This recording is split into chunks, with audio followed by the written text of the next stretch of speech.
Boss India का reality TV show है जिसने सालों से बड़ी पॉपुलैरिटी गेन करी है। एलवी यादव तो जीत गया बिग बॉस, लेकिन आप इस शो की रियलिटी जानने के बाद रिग्रेट करोगे कि आपने ये शो क्यों देखा। काश मुझे ये बातें कोई पहले बता देता। कुछ लोगों के लिए बिग बॉस एक एंटरटेनमेंट मसाला हो सकता है, लेकिन इस शो की एक ऐसी डार्क साइड है जिससे लोग नज़रअंदाज कर देते हैं। सबसे मेन कंसर्न यहाँ पर यह है कि ये सीधा पार्टिसिपेंट्स की मेंटल हेल्थ और वेलबींग को टारगेट करता है। एक घर में बंद रहकर लगातार कैमरे की निगरानी और मिनिमम प्राइवेसी पर्सन की मेंटल और इमोशनल स्टेबिलिटी को डिस्टर्ब कर सकती है। इंटेंस एग्जामिनेशन ऑफ मिस्टेक्स और परफॉर्म करने का स्ट्रेस, एंजाइटी इवन पर्सन को ब्रेक डाउन भी कर सकता है। इसीलिए आपने काफ़ी कंटेस्टेंट्स को बहुत बार रोते हुए भी देखा होगा घर के अंदर। एक इशू ये भी सामने आता है कि ये टीआरपी को बढ़ाने के लिए जानबूझकर कंटेस्टेंट्स के लिए टॉक्सिक एनवायरनमेंट क्रिएट करते हैं, जिससे ज़्यादा से ज़्यादा कंट्रोवर्सी क्रिएट हो घर में। शो अक्सर कंटेस्टेंट्स को एक दूसरे से लड़ाई करने पर मजबूर कर देता है, जिससे फाइट और ड्रामा क्रिएट हो सके, जिसे देख और कंटेस्टेंट्स भी इसमें पार्टिसिपेट करें और लड़ाई एक्सट्रीम लेवल पर जा सके।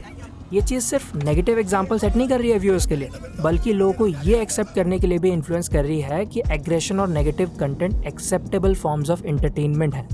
और भी एक मुद्दे की बात है, बिग बॉस इंडिया में महिलाओं के प्रदर्शन के लिए कभी कभी महिला पार्टिसिपेंट्स वास्तविक नारी दोष से भरे टिप्पणी और अपमान का शिकार हो जाती हैं, जो दर्शकों को एक प्रतिरोधक संदेश भेजता है। इससे न केवल जाति भावनाओं को मजबूती मिलती है, बल्कि यहाँ भी महिलाओं के प्रति अनाधिकृत व्यवहार को सामान्य बनाया जाता है। साथ ही बिग बॉस एक artificial sense of reality create करता है, जो एग्जिस्ट ही नहीं करती है। बिग बॉस इंडिया पर कितने बार ये एलिगेशन लगे हैं कि ये शो स्क्रिप्टेड है और ये ऐसी मैनिपुलेटिंग सिचुएशंस क्रिएट करता है जिससे फुल ड्रामेटिक इफेक्ट बने। खुद एमसी स्टैन ने पुनीत सुपरस्टार के कंटेंट को क्रिंज बोला था। जब इस बात की रियलिटी सामने आई तो एमसी स्टैन ने कहा, बिग बॉस की तरफ से मुझे ये बोलने को कहा था और ये उनके पास रिटर्न फॉर्म में आया। आज मेरे को उसका मैसेज क्या आया है कि पुनीत भाई, मैं तो तुम्हें सपोर्ट कर रहा था, मुझे जो चिट्ठी दी गई थी मुझे उसमें ये बताया गया था कि भाई तुम्हें ये चीज बोलना है जब पुनीत सुपरस्टार आएगा, और उसने मुझे ये बोला कि भाई तुम अपने मेरे लिए वीडियो डालो कि एमसी स्टैन ने कुछ नहीं किया है, क्योंकि मेरी जो पब्लिक है वो एमसी स्टैन की वीडियो में जाके गंदी गंदी गालियां लिख रही है, माँ की और बहन की गालियां लिख रही है। तुम वीडियो खोल के पढ़ के देखो। मे भी ऐसा हो सकता है कि शायद वो जो बोल रहा हो सच हो। भाई हो भी सकता है।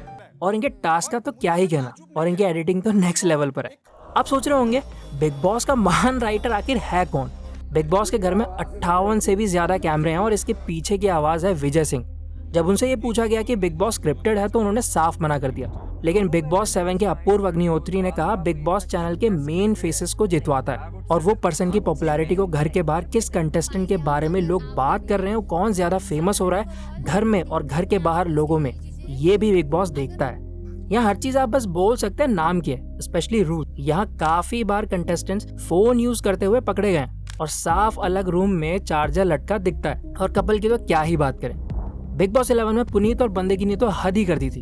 ये कौन सा फैमिली शो है जिसमें ऐसी बातें होती हैं, आप खुद ही सुन लीजिए। बटन खोलना अंदर तो उतारने के लिए बटन खोलना पड़ेगा, सिर्फ खोलने पड़ेगा, बहुत शॉर्ट है ऐसे भी। और बिग बॉस OTT 2 में ही हमको कुछ ऐसा ही देखने को मिला था। सलमान का खुद इस बात पर एक बयान आया था जहां उन्होंने कहा था 70% तो हमको कट करना पड़ता है, वो भी ऐसा कंटेंट होता है जिसे हम दिखा ही नहीं सकते। अब ना जाने अंदर कंटेस्टेंट क्या क्या हरकतें करते रहते हैं। बिग बॉस की टीम सोशल मीडिया पर ज़्यादा फोकस करती है कि कौन सा कंटेस्टेंट ट्रेंड कर रहा है और कौन जिसकी बातें बहुत कम हो रही होती हैं उसको घर से बाहर कर दिया जाता है किसी भी बहाने से। और शो में ये दिखाया जाता है कि किन कंटेस्टेंट्स के बीच में 36 का आंकड़ा है और उनको जानबूझकर एक दूसरे से कम्पीट करवाया जाता है, जिससे हाई लेवल ड्रामा क्रिएट हो। जैसे हमने बिग बॉस 11 में देखा था मास्टरमाइंड विकास और शिल्पा शिंदे के बीच, क्योंकि शिल्पा शिंदे एक काफ़ी सक्सेसफुल शो कर रही थी भाभी जी घर पर है, जिस शो के हेड विकास गुप्ता थे। शिल्पा का कहना था उन्होंने ही उनको शो से हटवाया था, जिसके बाद पूरी दुनिया ने शिल्पा और विकास की हाई लेवल लड़ाई देखी और बिग बॉस जानबूझकर इन दोनों को ऐसे टास्क देता था जिससे कंट्रोवर्सी क्रिएट हो।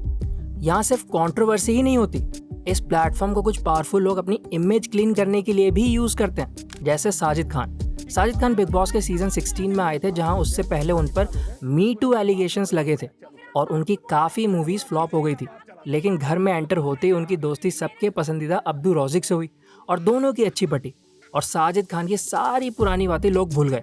यहाँ विलन को भी हीरो बनाने का काम चलता है और पब्लिक इस बात को कभी समझ ही नहीं पाती। अब ये सब हम व्यूअर्स पर छोड़ देते हैं। आजकल की रिलेशनशिप में चीटिंग तो नॉर्मल सी हो गई है, लेकिन अगर आप ये सोच रहे हैं कि किसी पर्सन को उसके साथ वाले पार्टनर से बेटर कोई मिल जाता है in terms of money looks, तो आप गलत समझ रहे हैं। चीटिंग के पीछे की साइंस को जानकर आपके होश उड़ जाएंगे, अब चाहे आप रिलेशनशिप में हो या फिर ना हो।